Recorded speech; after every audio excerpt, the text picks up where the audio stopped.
अगर आप रोज कुछ नया जानना चाहते हैं तो अभी सब्सक्राइब करें अपने इस YouTube चैनल मास्टरमाइंड नारायण को। 5 पांडवों की पत्नी द्रौपदी, जिन्हें वेदव्यास द्वारा यह वरदान प्राप्त था कि उसका कौमार्य कभी भंग नहीं होगा, वह एक पांडव पुत्र के साथ 1 वर्ष रहती और अगले वर्ष अपने कौमार्य के साथ दूसरे पांडव के साथ रहने लगती थीं। इस कहानी से तो बहुत से लोग अवगत होंगे, लेकिन क्या आप माधवी को जानते हैं? माधवी एक राजकुमारी, राजा ययाति की इकलौती पुत्री, जिसका कभी ना भंग होने वाला कौमार्य उसके लिए अभिशाप बन गया।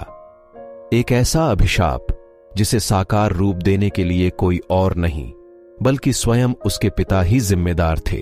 महान राजा ययाति और एक अप्सरा की पुत्री माधवी, बेहद खूबसूरत, शालीन, जो भी उसे देखे उसके रूप पर मोहित हो जाए।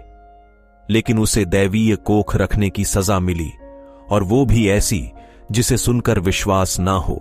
हम आज के समय को दोष देते हैं। हम महिलाओं की दर्दनाक और असहाय स्थिति के लिए आज के समय को कोसते हैं, लेकिन हर युग में महिलाओं के साथ समान रूप से दुर्व्यवहार हुआ है, जिसे कभी किसी रूप में पेश किया गया तो कभी किसी अप्सरा की पुत्री होने की वजह से। माधवी के भीतर ताउम्र कुंवारी रहने की दिव्य शक्ति थी। इतना ही नहीं, उसे यह वरदान भी प्राप्त था कि वह 4 ऐसे वीर पुत्रों को जन्म देगी जो न सिर्फ शासन करने में निपुण होंगे बल्कि बेहतरीन योद्धा भी कहलाएंगे। इसी वरदान ने माधवी के जीवन को एक ऐसे अंधकार और अकेलेपन की भेंट चढ़ा दिया था जहां ना उसके 4 पति उसके साथ थे और ना ही वे 4 वीर पुत्र जिन्हें उसने जन्म दिया। मूल्य उसका नहीं, उसकी कोख का था, जिसकी वजह से अंत में सब कुछ त्याग कर उसने सन्यास लेकर एक जंगल में रहना मंजूर किया, और वह बनी ब्राइड ऑफ अ फॉरेस्ट। यही है प्रख्यात लेखिका माधवी महादेवन की किताब का शीर्षक, जो राजकुमारी माधवी के जीवन पर आधारित है। यह कहानी बताती है कि सरोगेसी भले ही मॉडर्न युग का रिवाज है, लेकिन इसकी अवधारणा महाभारत कालीन युग में ही रच दी गई थी। कहानी शुरू होती है विश्वामित्र के आश्रम से। उनका एक शिष्य गालव अपनी दीक्षा प्राप्त कर गुरुकुल को छोड़ने जा रहा था, लेकिन वह गुरु दक्षिणा में विश्वामित्र को कुछ भेंट करना चाहता था। विश्वामित्र के लाख मना करने पर भी वह नहीं माना और उन्हें गुरु दक्षिणा लेने के लिए जिद करने लगा। अपने शिष्य को सबक सिखाने के लिए विश्वामित्र ने उससे 800 दिव्य लक्ष्मी घोड़े, मोती के रंग के सफेद और काले कान वाले, मांगे। गालव ने बहुत लोगों से पूछा, लेकिन उसे 800 दिव्य लक्ष्मी घोड़े कहीं नहीं मिले। अंत में वह अपने मित्र और चंद्रवंशी राजा ययाति के पास पहुंचा और उसे अपनी दुविधा बताई। ययाति इतने घोड़े तो नहीं दे सकता था, लेकिन इस दांव में अपनी बेटी को आगे कर दिया। एक वस्तु के भांति लेन देन की बात हुई। ययाति ने अपने बेटी के भीतर मौजूद दिव्य शक्ति के विषय में गालव को बताया और उसे अयोध्या के तत्कालीन राजा हर्यश्च के पास भेजा। माधवी और हर्यश्च के मिलन से वसुमना नामक वीर राजा का जन्म हुआ, और बदले में हर्यश्च ने गालव को 200 दिव्य शक्ति घोड़े दिए।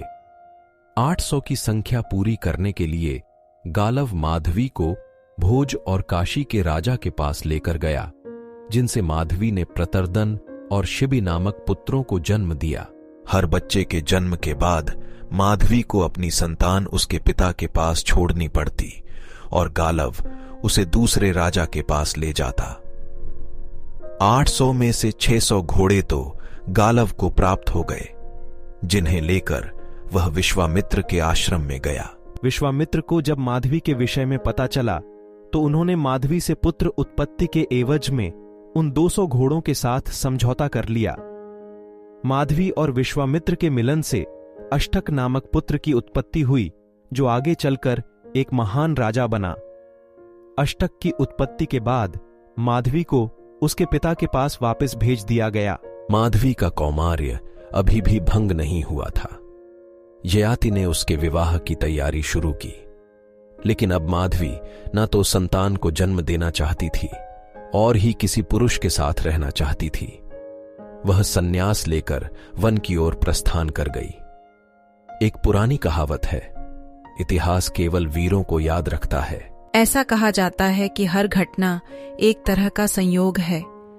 पृथ्वी पर जीवन और जीवधारियों की व्यक्तित्व सब कुछ मात्र एक संयोग से ज्यादा और कुछ नहीं। लेकिन आप या मैं कभी इस बात को नजरअंदाज कर पाने में सक्षम नहीं हो पाएंगे कि महिलाओं की स्थिति हमेशा से ही इस बात का अपवाद रही है। दशकों की बात तो छोड़ दीजिए, युगों युगों से महिलाओं को यह विश्वास दिलवाया जा रहा है कि वह पुरुषों के अधीनस्थ हैं। उन्हें जीवन भर किसी न किसी पुरुष के मार्गदर्शन के तहत ही चलना पड़ेगा। उनकी अपनी कोई खास पहचान नहीं है। समाज में उनकी जरूरत एक ऐसी मशीन की तरह है जिसका काम उत्पादन करना है। एक ऐसी मशीन जिसमें किसी तरह की कोई भावना नहीं होती। वह महसूस नहीं कर सकती, वह कुछ कह नहीं सकती। प्रकृति ने स्त्री को प्रजनन की अमूल्य देन दी है। ईश्वर के बाद एक औरत ही है जिसे जन्म देने का अधिकार है। लेकिन कभी कभार ऐसी घटनाएं भी घटित होती हैं जो इस अधिकार को, इस ईश्वरीय देन को एक श्राप के समान बना देती हैं। अगर आप रोज कुछ नया जानना चाहते हैं तो अभी सब्सक्राइब करें अपने इस YouTube चैनल मास्टरमाइंड नारायण को।